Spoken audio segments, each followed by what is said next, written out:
Anderson Cooper, AC 360, CNN weeknights 10 Eastern. How many people in total did you help die? It's around 130. Around a little more than 130. Right. You're not sure of the exact number? Well, I was helped by a colleague, a psychiatrist, who joined me near the end. The only doctor who offered to join me. In fact, the only doctor who would all cooperate with me. And the first time you did it, who was the first? Janet Adkins was the first. And that was in a van? In a van. Why in a van? I couldn't find a place. I tried nursing homes, churches, you didn't want to do it at your clinics. apartment? No, because the police would raid the apartment, clean it out. And I didn't want to involve anybody else in it, like the landlord. I mean, what is that like, to end somebody's life in a van? Well, you're not ending the life. I didn't do it to end the life. I did it to end the suffering the patient's going through. The patient is obviously suffering. What's the doctor supposed to do? Turn his back? If he's a coward, he is. But a lot of doctors do that. Well, they're cowards. Doctors are cowards, you know that. They won't take anything that's going to hurt their income or their reputation. Anything that possible, any legal thing that's going to possibly be damaging. I mean, do you have nightmares about it? Did you ever feel? No. I don't think a doctor should have a nightmare about any medical procedure, or else he's not a doctor. Did you find it sad? Well, of course. You don't like to end a life. Look, if somebody's got a cancer of the bone, of the hip, you don't take the leg off at the joint, the hip joint, because you want to do it. I says, I'm going to take that leg off. I can't wait to take that leg off. No. The leg has to come off to help save the patient's life. Unfortunately, it entails the loss of a leg. But a lot of people, as you know, I mean, say, look, you're playing God. That shouldn't. Well, isn't the doctor who takes a leg off playing God? You're saying doctors play God all the time? Of course. Anytime you interfere with a natural process, you're playing God. God determines what happens naturally. That means that when a person's ill, he shouldn't go to a doctor because he's asking for interference with God's will. But of course, patients can't think that way. They want to live as long as possible and not suffer. So they call a doctor to help them end the suffering. Are you a religious man? No. Do you believe in God? I don't know. Is there a God? Look, I'm a scientist. A doctor is always a scientist. Do you fear death? Well, as much as anybody else. I fear it only because I like living so much because I feel good. If you were ill, if you had a terminal illness and were in pain, would you take your own life? If it was unending pain and there's no cure, of course. I'm doing this for me. See, it's my natural right. That's in the Constitution, in the Ninth Amendment, which is ignored. I have a natural right to do whatever I want with my body, anything, as long as it doesn't affect anybody else or any other property, and I give permission, myself permission to do it. That's true of anything. I help a patient only with his permission to do what I think is necessary, and it's all laid out in detail to the patient. Do you think you've had an impact? Do you think you've been successful? I think this film may have an impact because it's very emotional and very powerful. But it helps the issue, and that's what counts. Whether it helps me or not is irrelevant. And I like that because it helps the issue. You use different ways of ending people's lives. Yes. At first, what did you use? I had to devise a way to do it. The patient was quadriplegic who wanted a doctor to come and help him die. I says, look, I can help you, but it's illegal. So I've got to find a way to do it legally. And I'll get back in touch with you. And in the meantime, I was working on a way to do it. So you basically just came up with an idea in your mind to make a machine. That would save me from having to do it.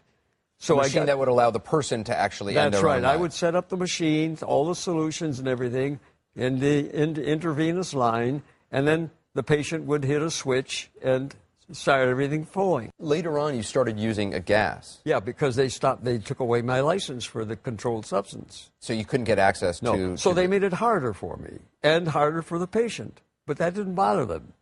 See, they don't care about the patient suffering. See? So you actually, so what, you would put something over their head and give them a gas? No, we first tried one case with a thing that I devised over the head of a plastic that's you could see through, transparent. Right. But the patient panicked and said, stop it, stop it. So I stopped it. We stopped it. And I says, why don't we try this another day? He said, no, do it now. He was determined to end it. He had severe emphysema. And that helps your panic. When you breathe and you have trouble breathing, when you're breathing carbon monoxide gas. When you have carbon monoxide poisoning at night, when you're asleep, it doesn't wake you up. You die. In other words, it's not so disturbing that it would wake you up. Therefore, it can't be too disturbing when you take it awake. And the final patient, Tom Yao. Yeah.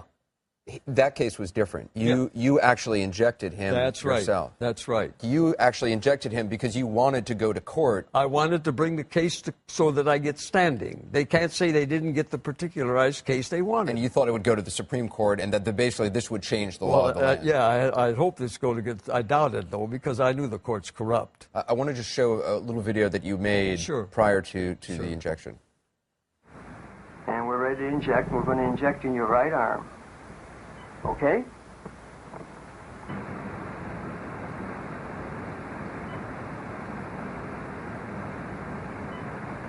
Tom?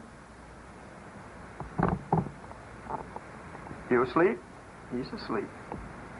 When you see that, what do you think? That the law has forced me to do this in the most undignified way. You think it's undignified? Of course it is. There's no family there.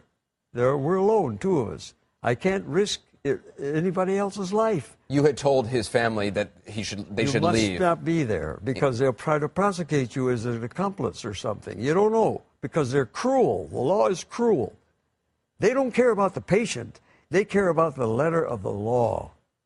Bond is set for $50,000. You going to pay that today? Oh, that is beyond egregious, Your Honor. There is no way I'm going to pay a bond like that, Your Honor. You can forget it. You can forget it. Because this is the last time you people unjustly take away from me my liberties. I need a moment of my time, Your Honor. And I will not, hear me now, I will not eat.